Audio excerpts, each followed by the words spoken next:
very first thing that I want to say is that Justice League versus Godzilla versus Kong is an extremely fun read. I love it. And I don't know if it's recency biased. I don't know if it's because I've been watching all of the Godzilla movies lately or the Kong movies lately. I just got back from watching Godzilla, Kong, New Empire. I watched the Gamera movie not too long ago. I watched Godzilla once. I've been taking in a lot of kaiju content. And as an avid comic book reader, just putting the monster versus in the DCU just excites me, right?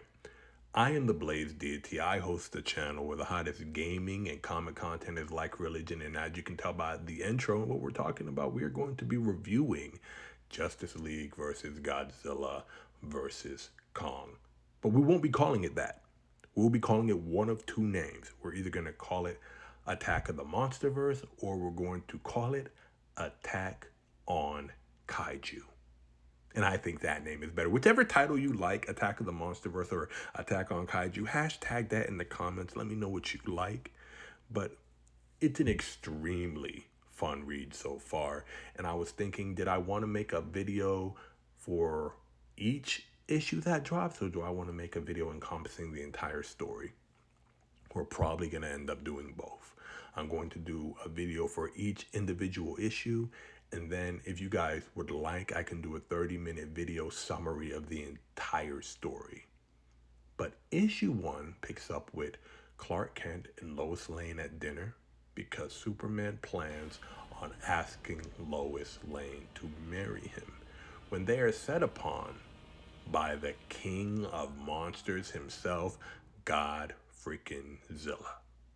Now, before we go any further, have you noticed that anytime ever in comic books, when Lois Lane and Superman are taking their relationship to the next level, something horrible happens? It is like the catalyst of a cataclysm. You think I'm joking? Let's look at the track record. We have the Doomsday story. We have the Injustice story. I'm pretty sure Crisis on Infinite Earth had directly to do with the relationship of Lois Lane and Superman. I know there's Anti-Monitor and Monitor stuff thrown in there, but I'm pretty sure that their relationship was a heavy focus within that continuity, right? But that's just me. That's just what I'm thinking. Anytime they are getting closer and anytime that they're taking their relationship to a new level, it just spells doom for anybody and everybody, right? That's just my little 2 cents that I want to throw in there. If you guys think it's true, then you do. If not, then you. I just feel like if I was a cosmic being within DCU, I'd be like, listen, anytime these two like take their relationship to the next level, buckle your seatbelts because something ungodly or completely random is about to happen. So imagine about to propose to the love of your life and it's interrupted by the king of monsters. But before all of this happened, you had Superman all day working overtime, helping everybody he possibly could, taking on B and C tier villains and Titano and just doing everything he could to make sure the day went swimmingly. So much so that even other leaguers were like, hey, Superman's working hard for even Superman. He's got to have something on his mind. And he lets them know it's because I want to propose to Lois. I want to ask her to marry me. To which, of course, they support him because who doesn't support the most goodest guy ever, right? Within the DCU, Superman is, in fact, that good guy. Like, if a good guy existed, it would be Superman. He's the guy who would do anything and everything to make sure you are comfortable. He would do any and everything to make sure you are happy. If anybody deserves happiness, it would be Superman. In fact, that's even what his old love interest, Wonder Woman, stated. If anyone deserves happiness, Clark, it is you. Even Batman the skeptic is like, listen, if this is what you want to do, go ahead and do it. Nobody was really opposed to Superman taking that next step because they all feel like he deserves happiness. So much so that they all agree if Superman's going to be spending the evening with Lois, we're going to pick up the slack and make sure that his night goes off without a hitch. Now, on the other side of things, you have Lex Luthor and the Legion of Doom, which we'll probably refer to as Team Hater. If you'd like, hashtag Team Hater, but Lex Luthor and Team Hater have formulated this plan to get rid of the Justice League. And Team Hater consists of the leader, Lex Luthor. We have Giganta. We have Cheetah. We have Toyman. We have Gorilla Grodd. And we have Black Manta. All of them solidified haters, right? But their plan is to get rid of the Justice League once and for all. As per every evil team in comic books, we have to get rid of the good guys by any means, right? But Lex Luthor is like, the way we're going to do this is kind of risky because we got to break into the Fortress of Solitude. Not only do we have to break into the Fortress of Solitude, we have to take something from there. And the thing that they're taking is a mother box of all things. So this is a really we need to get in and get out type of mission. We don't want Superman coming here.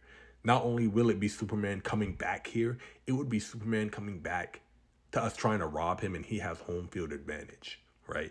And I don't think anybody wants that kind of smoke, especially if you're interrupting Superman's perfect night. I don't think you want that. So he makes it very clear. Don't touch anything. Don't even look at anything for too long, really. We don't want to set off no alarms and have him rush back here, right? But of course, there's always that one person in the group who is either just really, really dumb or hard of hearing. And that's Toyman. Toyman insists that he needs to touch the Dreamstone. He's so infatuated by it. The curiosity just gets the better of him, and he reaches for it, grabs it, and looks at it and all, and they're like, yo, what did he say about not touching anything? And as soon as he grabs it, they're like, Superman's about to pull up, but Superman's busy. Supergirl radios him and says, we got it. As in we have Supergirl, Wonder Woman, The Flash, Green Lantern. You know, we're diving in literally to the Justice League versus the Legion of Doom. They go bumpers to bumpers, and it's a quick skirmish that I wish it would have had more detailed, fighting scenes. It was literally a page and a half. I wish they were scrapping, but it was cut short because the mother box that the Legion of Doom intended on stealing was compromised and let off an explosion that caused the Legion of Doom to seamlessly disappear right before the eyes of the Justice League. Little do they know, it really sent them to an unknown island, which we as the readers determine and know that it's Skull Island, where they run into skull crawlers and where they come face to face with King Kong. They later stumble upon the research facility that are studying the kaiju, and Toyman is like, yo, these creatures on this monitor are impressive. They are built completely different, especially this one right here, pointing to Godzilla, and comes up with this theory. Maybe we should bring them back home to take care of the Justice League for us. Of course, they're like, no, Toyman, you've already got us in this mess. You've already screwed everything up. You're nothing but a screw up. You mess everything up. Toyman wanted to prove himself so desperately, uses the power of the Dreamstone to bring the kaiju to the DCU. So remember I told you that anytime Superman and Lois try and take the next step in their relationship, something wild happens? Imagine being in Metropolis. And it's not Giganta stomping through the city. It's not Titano stomping through the city. You look out your window and you see the king of the kaiju. To which Superman says, yo, it's time for me to go do my work. It's time for me to go save the day. And Lois is like, listen, come back so I can give you my answer. And he's like, oh yeah, I'll definitely be back because I need that answer. And you get the dopest standoff that I've probably ever seen in recent comic books, where you have the last son of Krypton staring face to face with the king of the kaiju.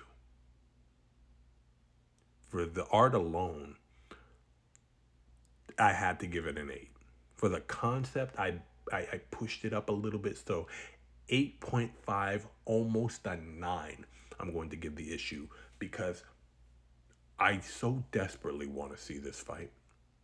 I so desperately want to watch Superman and Godzilla throw down because within my mind, you have two dominant forces, two immovable forces.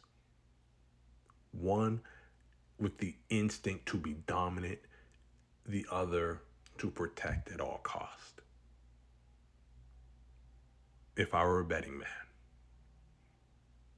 if he actually tried to win, I would give it to Superman any day of the week. But Superman likes to play these games where he doesn't go all out. He holds back the majority of the time. But we will see in issue 2 how it goes. I'm loving the crossover.